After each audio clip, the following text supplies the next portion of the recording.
Bonjour à tous. Dans le cadre de la suite du journal de bord d'une avocate, je voulais vous faire partager de la plaidoirie ce matin devant le tribunal administratif de Nancy, puisque David Guyon et moi avions déposé donc des requêtes pour 3 soignantes, donc 2 infirmières du CHRU de Nancy qui étaient en arrêt maladie, en congé maladie au moment où elles ont été suspendues suite à la loi du 5 août, et une secrétaire administrative donc du centre hospitalier Émile Durkheim d'Épinal qui avait fait valoir un certificat de rétablissement valide et qui malgré tout n'a pas pu être réintégré. Donc nous étions donc au tribunal administratif au fond, donc là on n'était plus dans la formation de référé, et donc nous avons eu la bonne surprise d'entendre le rapporteur public aller dans le sens d'une part de la jurisprudence du Conseil d'État, mais je vais y revenir, concernant les agents publics en congé maladie suspendu, et également par rapport au certificat de rétablissement, dans le sens que nous avions indiqué dans nos écritures. Alors, qu'est-ce que le rapporteur public? Le rapporteur public, il faut savoir que c'est un magistrat du tribunal qui est totalement indépendant, qui ne prend pas part au délibéré. C'est l'ancien commissaire du gouvernement. Le terme commissaire du gouvernement a été abandonné, je crois c'était en 2009, parce qu'il était source d'équivoques. Commissaire du gouvernement, on imagine un émissaire du gouvernement au sens classique du terme, alors que le rapporteur public n'est pas du tout l'émissaire du gouvernement, c'est un magistrat qui rend son avis circonstancié et indépendant, donc à l'audience, on l'entend au moment où nous sommes à l'audience, et il oriente vers la solution qu'il préconise, c'est-à-dire qu'il étudie le dossier. Il fait un rapport circonstancié, encore une fois, avec un argument juridique, un argumentaire juridique, et propose la solution au litige. Évidemment, ça ne lie pas la formation de jugement, sauf que c'est une orientation très précieuse et que la plupart du temps, même s'il n'y a pas une obligation de suivre, l'avis du rapporteur public est suivi. Donc aujourd'hui c'était une femme, alors vous comprendrez que je ne vais pas l'appeler madame la rapporteuse publique, moi je n'aime pas, tant pis pour les adeptes de l'écriture inclusive à tout prix, je reste féministe mais parfois je trouve que c'est un peu superflu de parler à chaque fois, de féminiser à chaque fois les qualités et les termes. Donc madame le rapporteur public a été claire dans son propos et je m'en réjouis puisqu'elle a rappelé donc la jurisprudence du Conseil d'État sur les 2 premiers dossiers concernant les infirmières suspendues alors qu'elles étaient en congé maladie, et cette jurisprudence, donc arrêt encore une fois donc du 2 mars, du 22 avril et du 11 mai, qui clairement disent que suspension sur suspension ne vaut. C'est-à-dire que lorsque l'agent public est en congé maladie, on ne peut pas le suspendre et le priver de rémunération puisqu'il est sous le statut protecteur du congé maladie. Donc c'est ce que nous soutenions, et aujourd'hui la jurisprudence disparate des différents tribunaux administratifs est a été harmonisée, on va dire, par le Conseil d'État dans ces 3 arrêts. Comme je vous l'ai dit, depuis le mois de mars, donc nous avons 3 arrêts du Conseil d'État. Alors Conseil d'État, section contentieux, là aussi petite précision juridique, c'est-à-dire que vous entendez parfois l'avis du Conseil d'État. Oui, le Conseil d'État a une section qui rend des avis sur des projets de loi notamment. On a vu que la loi du 5 août avait fait l'objet d'un avis en amont, je crois que c'était du 19 juillet, au moment où le projet de loi avait été déposé donc, sur le bureau de l'Assemblée nationale. Mais là, quand je parle d'arrêt du Conseil d'État, et non pas d'avis, c'est bien la section du contentieux, c'est-à-dire la formation juridictionnelle.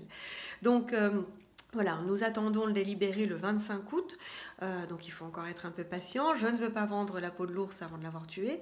Simplement, je me réjouis qu'aujourd'hui, nous entendons un argumentaire qui est dans le sens de ce que nous avons toujours soutenu depuis 1 an avec David, c'est-à-dire que les agents en congé maladie ne peuvent pas être suspendus.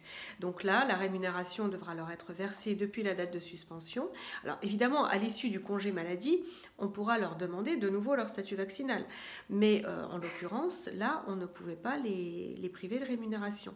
Alors, ça paraît uniquement une victoire juridique si le tribunal va dans l'autre sens. Hein. Encore une fois, je vais être prudente et j'attendrai le délibéré. Mais c'est une victoire juridique, mais c'est aussi une victoire humaine, parce que j'en profite pour faire une petite mise au point. Beaucoup de gens à l'heure actuelle considèrent que, comme il n'y a plus tellement, enfin ça reprend, mais il n'y a plus tellement de contamination Covid, qu'on parle beaucoup moins des soignants. Certains pensent que les soignants sont intégrés ou qu'il n'y a aucun problème. Mais non, les soignants sont privés de rémunération depuis les dates de suspension qui ont commencé le 15 septembre. Ce qui veut dire que vous avez toute une frange de la population, des gens, encore une fois, qu'on applaudissait, des personnes qui ont des vocations, qui ont un métier dans les mains, qui depuis le mois de septembre n'ont plus aucune ressource.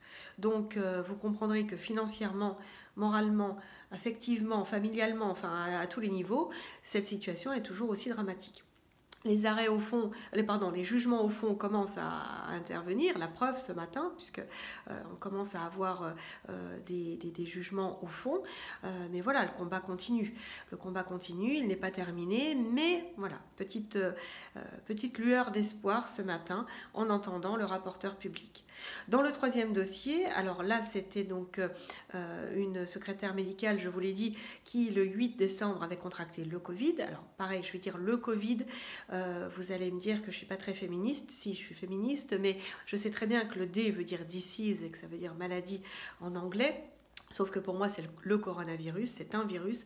Et voilà, pardonnez-moi, mais malgré le changement d'appellation en cours de pandémie, et puis en plus, là, pour le coup, je suis féministe aussi, parce que dès qu'il y a une catastrophe, on féminise. Donc, c'est peut-être pas la peine non plus de féminiser à tout crin. Donc, le Covid-19, elle l'avait contracté au mois de décembre. Et donc, une fois qu'elle avait eu son certificat, vous savez, les 11 jours suivant le test positif, elle l'avait fait valoir à sa hiérarchie qui a refusé de la réintégrer. Donc là encore, ça y est, j'utilise ancien nom, pardon. Le rapporteur public a clairement indiqué que la production d'un certificat de rétablissement valide valait production donc d'un justificatif du schéma vaccinal, ce que la loi a indiqué. Puisque en face, on nous indique à chaque fois, oui, mais la loi est dérogatoire, elle est spécifique, elle est motivée par l'état d'urgence, donc l'arsenal juridique qui préexistait ne doit pas s'appliquer. Mais là, en l'occurrence, par rapport au certificat de rétablissement, on demande l'application de la loi. L'article 13 grand 2, qui renvoie aussi au troisièmement de l'article 2.2 du décret du 1er juin 2021, tel que modifié par le décret du 7 juin et ultérieurement. Donc, voilà, le certificat de rétablissement valide est une preuve de schéma vaccinal et doit valoir réintégration. Donc là encore, délibéré le 25 août, mais j'ai bon espoir que la juridiction collégiale du tribunal administratif de Nancy, statuant au fond, nous donne raison. Donc, tout ça pour vous dire que le combat continue, qu'il n'est pas fini, loin de là, je suis pas naïve, mais la petite lueur d'espoir doit quand même être partagée parce que nous commençons à avoir des argumentaires qui vont dans notre sens, dans ce qu'on dit depuis, encore une fois, je le rappelle, plus d'1 an. Voilà, donc je continue à partager, quelle que soit la décision, hein, bien sûr, du 25 août, mais je voulais vous dire qu'il ne faut pas baisser les bras, continuons le combat, restons optimistes, tout en étant réalistes, hein, mais restons optimistes. N'hésitez pas à partager cette vidéo si elle vous a été utile, à vous abonner à ma chaîne YouTube et à me poser des questions, puisque bien évidemment, nous avancerons, mais tous ensemble, solidaires et confiants. Voilà, à bientôt, bonne fin de journée, au revoir.